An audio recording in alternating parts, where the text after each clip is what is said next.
네, 안녕하세요. 반갑습니다. 반려동물 행동분석 교정 전문가이고요. 현재는 연암대학교 동물보호 계열에서 학생들을 가르치고 있습니다. 그다음에 지금 현재 우리나라 이제 반려 인구가 얼마인지 혹시 아세요?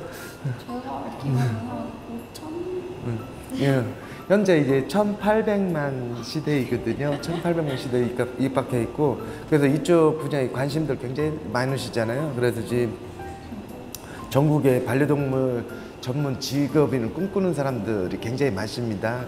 그런 학생들도 가르치기도 하고, 또 일반인들 중에 또 반려동물 교육에 대해 훈련사에 관심 많으신 분들이 있거든요. 그런 분들을 이제 여기서 직접 이론과 실습을 교육을 담당하고 있습니다. 혹시 동물 훈련가와 달리 반려동물 훈련가라는 직업의 매력 요소는 혹시 어떻게 될까요? 네, 아무래도 이제 반려동물 훈련사는 이제 동물을 케어하는 사람들이잖아요. 이건 또 사람과 다르게 동물을 좋아하는, 내가 좋아할 수 있는 분야를 선택해서 직업인이 되잖아요. 특히 이제 반려동물 훈련사의 직업이라는 것은 그냥 단순히 우리 반려견들이 좋아서만 시작하는 것이 아니라 이쪽 분야에 정말 관심도 굉장히 많고 목적이 뚜렷한 사람만이 이 직업을 선택할 수가 있거든요. 반려동물 행동교정 전문가의 가장 큰 매력 중에 하나가 말 못하는 동물을 우리 사람과 같이 함께 공존하고 소통하는 것을 만들어가는 그 과정 속에서 일어나는 다양한 행동 패턴들이 어떻게 보면 뭐 문제견도 많잖아요. 뭐 짖는 거, 무는 거, 대소변 못 가리는 거, 뭐 이런 것들을 올바르게 케어를 해서 사람하고 이제 아름다운 소통할 수 있는 그런 매력적인 포인트가 있다고 보시면 됩니다. 혹시 그럼 반려동물 훈련가로서 훈련에 임하는 자신만의 가치관이 있으신가요? 예, 아무래도 이제 반려동물 교육하는 것은 이제 자기 목적이거든요, 목적. 새로운 개, 소통하지 못하는 아이를 우리 훈련센터에 딱 와서 그 개와 친해지는 과정 속에서 일어나는, 그다음에 보호자님들이 이제 원하는 것들이 있습니다. 우리 개는 어떤 쪽으로 케어를 해줬으면 좋겠고 이런 쪽에 문제점이 있으니까 이런 걸 교육을 시켜주세요. 그러면은 이제 우리는 전문가 입장에서 그것을 하나하나 이제 행동에 변화시켜주는 그 과정이 있잖아요. 그런 과정들이 굉장히 큰 매력이다 얘기할 수가 있어요. 혹시 그럼 반려동물 훈련가를 꿈꾸는 사람들에게 도움될 만한 정보를 주실 수 있으신가요? 반려동물 훈련자들 이제 꿈꾸시는, 희망하시는 분들이 지금 굉장히들 많거든요. 근데 이거는 미리 준비해야 되고요. 아무래도 그만치 관심도가 많다는 것은 경쟁률이 심하다는 거거든요. 경쟁률이 굉장히 세진다고 볼 수가 있고요. 그러기 위해서는 나만의 특별한 노력들이 필요로 합니다. 단순히 개를 좋아하는 것이 아니라 반려동물 행동학이라든지 뭐 이런 다양한 것들 공부도 많이 하셔야 되고요. 지금은 우리나라에서 한정되어 있는 것이 아니라 세계 교류화가 되어 있거든요. 제2 외국어 같은 뭐 영어가 됐든 일본어나 독일어 공부도 또 많이 하셔야지만 경쟁력에서 이게 살아남지 않을까 봐집니다. 혹시 저희 동물 질환에 대해서 조금 질문을 드릴 건데 반려동물 정신 질환이 되게 많아지고 있는데 그 이유는 혹시 뭐라고 생각을 하시고 있는지, 아니면 훈련사로서 해줄 수 있는 치료 방법이 어떤 것이 있는지 저희가 궁금합니다. 지금 현재 이제 분리불안이라고 하거든요. 이 분리불안은 사람에 의한 분리불안, 환경에 의한 분리불안, 동족들에 의한 분리불안. 이 분리불안은 어떻게 보면 우리 보호자님들께서 우리 반려동물을 너무 사랑하는 건 너무 과잉보호 행동으로 이제 너무 사랑하다 보니까 이 사랑하는 방법이 사실 잘못된 거거든요. 어떻게 보면 개와 고양이 뭐 대표적으로 이야기할 수 있는데, 특히 이제 반려견 같은 경우는 이 사람이 어떻게 해주느냐에 따라서 받아들이는 것이 굉장히 차이가 나거든요. 그렇다 보니까 무조건 오냐오냐 하는 성향이 굉장히 강해요. 그리고 우리 반려견들에게 잘해줘야 되겠다 하다 보니까 우리 개들은 정신적 스트레스를 굉장히 많이 받고 있거든요. 사람이 보이지 않으면 하울링, 짖음, 심한 경우는 자기 자해도 하거든요. 이런 것들은 너무 과잉 행동에서 일어날 수 있는 버릇들이고요. 이런 걸 사전에 미리 차단을 시켜주는 것이 올바른 교육을 만들어주는 것이 필요합니다. 그것이 이제 여러 분야로 나눠줄 수가 있는데, 특히 산책하는 방법, 그 실내 생활, 그 다음에 실내 안에서 뭐 사람하고 개하고 요즘 같이 자는 분들이 또 굉장히 많죠. 이걸 구분할 때는 구분을 정확하게 해주셔야 되는데, 그런 구분 없이 무조건 오냐 오냐, 아이고 내 새끼 예. 뭐 이렇게 표현을 하다 보니까 시간이 지나면 지날수록 우리 반려견들의 행동은 이상의 행동으로 바뀌어지고 있는 것이 가장 큰 원인이거든요. 그 원인을 해결하기 위해서는 반려견 입양했을 때부터 이제 전문가 상담이 필요로 합니다. 근데 실질적으로 입양했을 때 보는 것하고 그래 느껴지는 것은 완전히 달라요. 내가 입양했을 때는 목욕도 시켜줘야 되고 청소도 해야 되고 운동도 시켜줘야 되고 질병 예방도 시켜줘야 되고 그다음에 올바른 교육을 시켜주셔야 되는데 이런 해야 되는 것들이 굉장히 많은 거인 반면에 그렇지 않고 무조건 입양하면 그냥 행복할 것이다 생각하는 것이 가장 큰 문제의 원인입니다.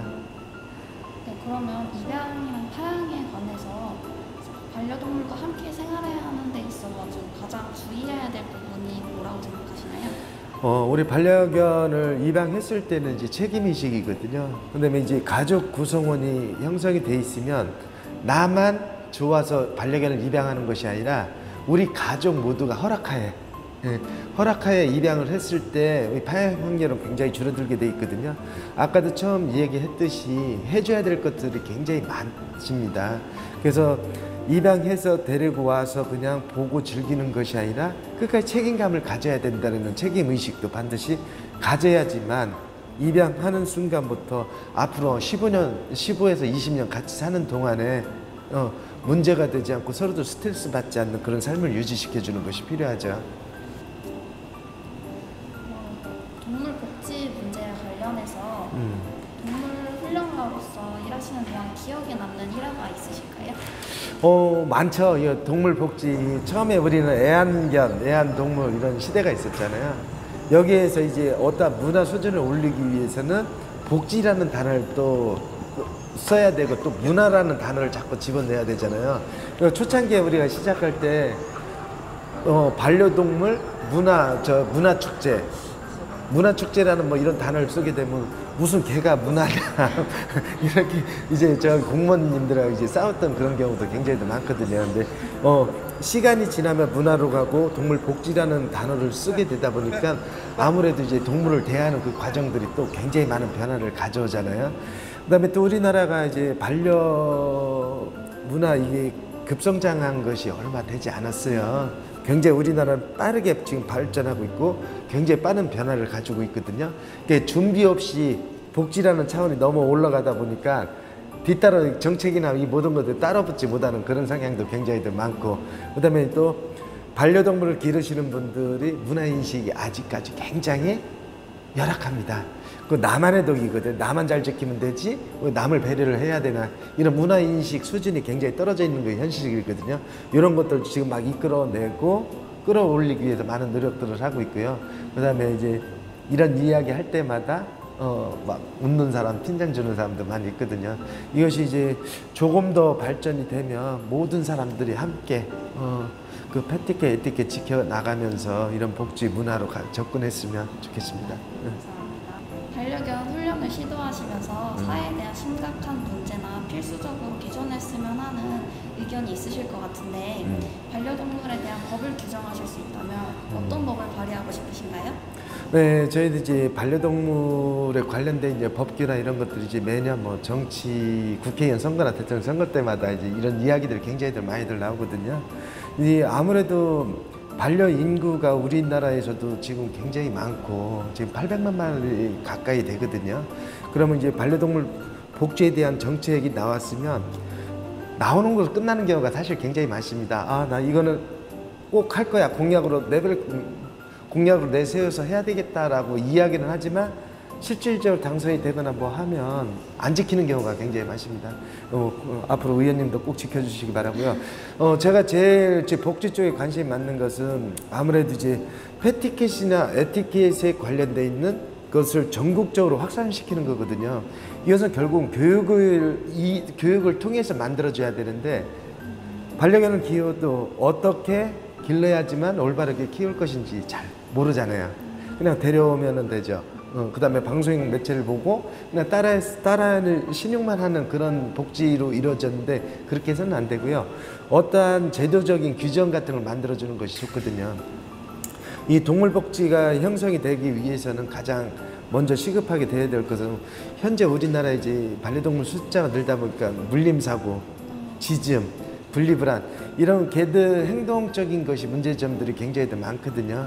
그래서 그거를 어떻게 법으로 딱 이렇게 지키세요는 되지는 않아요. 그러니까 어떠한 지자체별로 해서 동물 복지에 관련돼 있는 교육 프로그램을 전국적으로 활성화시켜 주는 거. 교육 프로그램 활성화시켜 주게 되면 반려동물을 기르는 사람은 패티켓을 배우고 기르지 않는 사람들은 에티켓을 배우고, 그러면 이것이 서로 나중에 함께 자리 잡히는 공존하는 문화가 이루어지는 거거든요. 그 공존하는 문화가 이루어졌을 때 반려동물과 같이 함께 소통하는 그런 문화가 형성이 될 거고요. 그다음에 두 번째 저희가 또 제일 많이 하는 것 중에 하나가 뭐냐면 동물보호법이 지금 만들어져 있잖아요. 네, 동물보호법은 만들어져 있지만 실질적으로 아까 이야기했던 건 관리 감독 해줄 수 있는 여건이 지금 전혀 만들어지지 않았어요. 어떠한 문제점이 생기면 거기에 대한 동물 법규만 먼저 만들어 놓고 그 과정을 어떻게 그 법규를 풀어갈 것인가에 대한 거를 갖다가 논리 정연하게 풀어주셔야 되는데, 그거 없이 만들어 놓고 나중에 문제 터지면 그때 대처하는 그런 상황이 현재거든요. 그런 것들을 하나하나씩 체계적으로 갖춰가면서 동물복지법에 대해서 더 관심 가졌으면 좋겠습니다. 저는 사실 동물을 좀 무서워하거든요. 혹시 동물과 쉽게 친해질 수 있는 훈련가님의 팁이 있으실까요? 네, 우리 저기 반려동물 굉장히 무서워하시는 분들 굉장히 많습니다. 보통 우리는 반려동물 케어하는 사람들이고 훈련하는 사람이잖아요. 우리 같은 경우는 왜 걔를 왜 무서워하지? 이렇게 생각할 수 있지만 그렇지 않습니다. 동물을 무서워하는 사람, 예를 들어 개를 무서워하잖아요.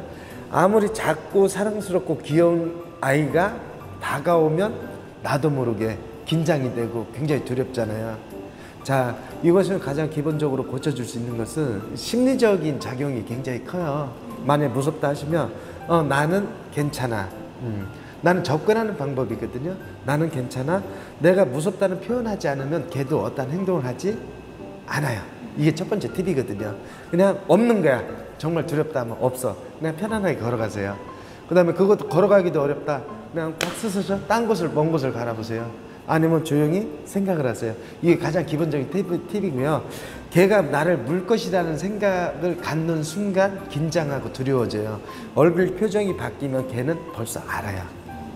알기 때문에 저 사람이 나를 경계를 하고 두려워하고 약한 사람이구나 하면 또 얕잡아 보기 때문에 나는 없는 사람이다 라고 생각하시면 돼요.